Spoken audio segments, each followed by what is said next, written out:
नमस्कार दोस्तों, मैं डॉक्टर गौरव आप सभी का मेरे होम्योपैथी यूट्यूब चैनल पर स्वागत है। आज हम आपको बताएंगे इम्पोटेंसी यानी नपुंसकता के बारे में, जिसे नामर्देवी कहते हैं, और इसके होने के कारण और इसके सिम्टम्स, और नपुंसकता होने की वेरी इफेक्टिव होम्योपैथिक मेडिसिन जिसके इस्तेमाल से आप नपुंसकता से हमेशा के लिए छुटकारा पा सकते हैं। दोस्तों, अगर आप हमारे चैनल पर नए हैं तो चैनल सब्सक्राइब कर ले और बेल आइकन प्रेस कर ले, जिससे आने वाली हर लेटेस्ट वीडियो की नोटिफिकेशन आपको मिलती रहे। नपुंसक उन व्यक्तियों को माना जाता है जो स्त्री से सेक्स करने में सक्षम न हो। इसके अलावा उन व्यक्तियों को भी नपुंसक की श्रेणी में रखा जाता है जो व्यक्ति पत्नी को सेक्स कमजोरी के कारण शारीरिक सुख न दे सके।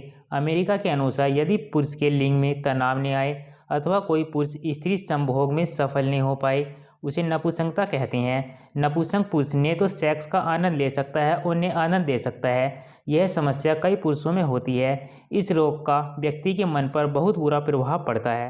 अब बात करते हैं नपुंसकता के कारणों की। कभी कभी तो बहुत से पुरुषों को पूरे जीवन में कभी भी लिंग में तनाव नहीं आता है। इस कमी के कारण वह कभी भी किसी भी स्त्री से शारीरिक संबंध नहीं बना पाता है। इसे प्राथमिक नपुंसकता माना जाता है। बचपन से किशोर अवस्था और किशोर अवस्था युवा अवस्था में पहुंचने के दौरान जो कारण व्यक्ति को प्रभावित करते हैं वे प्राथमिक नपुंसकता के लिए उत्तरदायी होते हैं। जैसे हार्मोन संबंधी विकारों के कारण भी नपुंसकता उत्पन्न हो जाती है। अगर शरीर में लंबे समय से शारीरिक कमजोरी हो तो व्यक्ति नपुंसकता का शिकार हो जाता है। तंत्रिका तंत्र संबंधी रोग भी नपुंसक होने के लिए उत्तरदायी माने जाते हैं। अगर व्यक्ति को लंबे समय से लीवर के रोग हैं तो वह नपुंसक हो सकता है। अल्कोहल व धूम्रपान का अत्यधिक सेवन करना भी नपुंसकता का एक मुख्य कारण है। बचपन में की गई गलतियां भी नपुंसकता के लिए जिम्मेदार हो सकती हैं। अल्कोहल और धूम्रपान के साथ साथ ऐसे व्यक्ति जो नाइटफॉल और धातु रोग के भी शिकार हों, उन्हें नपुंसक होने की पूरी संभावना बनी रहती है। अब बात करते हैं नपुंसकता के कुछ सामान्य कारणों की।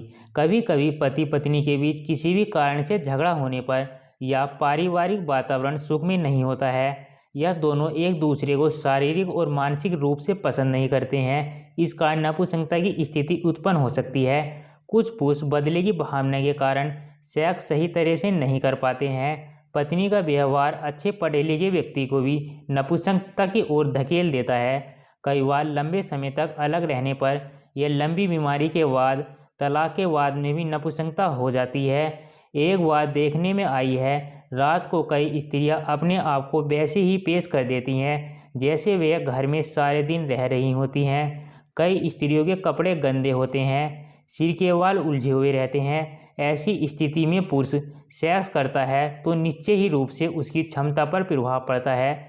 ऐसे पुरुषों में तनाव बहुत कम आता है और आनंद मिलने का सवाल ही नहीं होता है।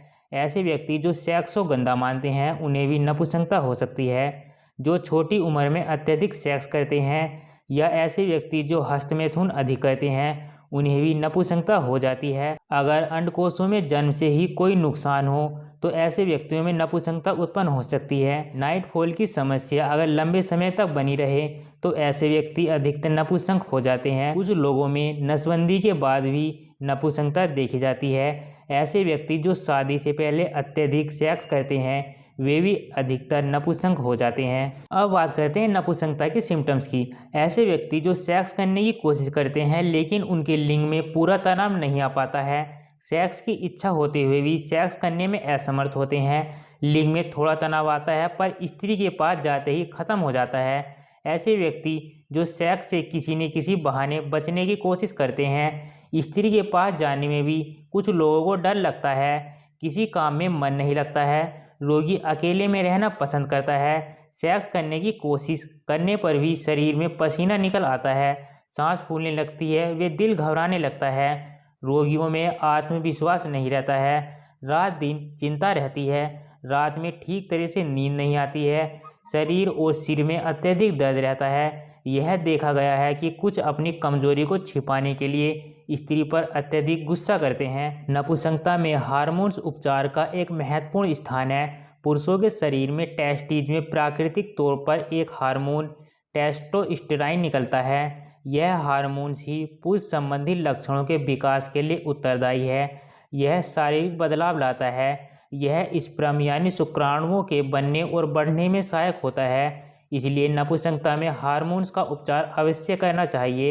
नपुंसकता की चिकित्सा बहुत ही कठिन कार्य है, क्योंकि यह कोई रोग नहीं होकर एक मानसिक समस्या होती है।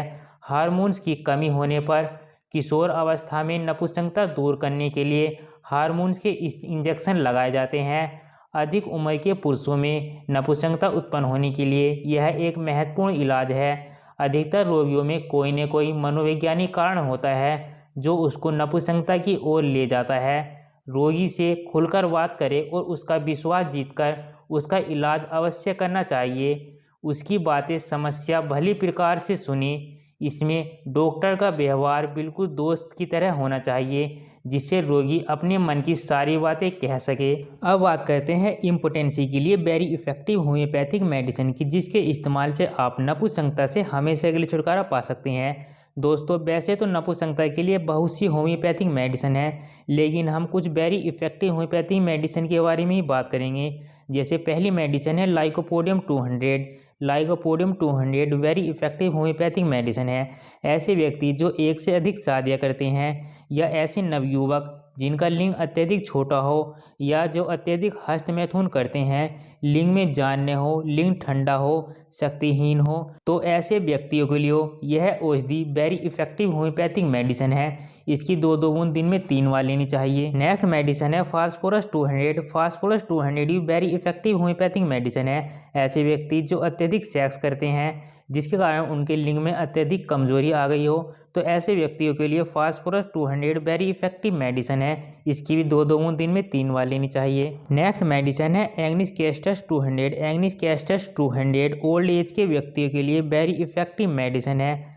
ऐसे व्यक्ति जो अपनी युवा अवस्था में अत्यधिक सेक्स करते थे, लेकिन ओल्ड एज में पहुंचने के बाद उनमें सेक्स करने की उत्तेजना बनी रहती है, लेकिन शारीरिक कमजोरी के कारण वे सेक्स करने में असमर्थ होते हैं, नपुंसकता हो जाती है, तो ऐसे व्यक्तियों के लिए यह औषधि वेरी इफेक्टिव मेडिसिन है। ऐसे व्यक्तियों का वीर्य हर समय टपकता रहता है, तो ओल्ड एज के व्यक्तियों में नपुंसकता के लिए Ignis castus 200 very effective medicine है। इसकी भी 2-2 बूंद दिन में 3 बार लेनी चाहिए। दोस्तों, अगर आप इम्पोटेंसी या किसी अन्य डिसीज़ के बारे में कोई जानकारी लेना चाहते हैं, तो आप हमें कॉन्टैक्ट कर सकते हैं या हमारी वेबसाइट पर जा सकते हैं।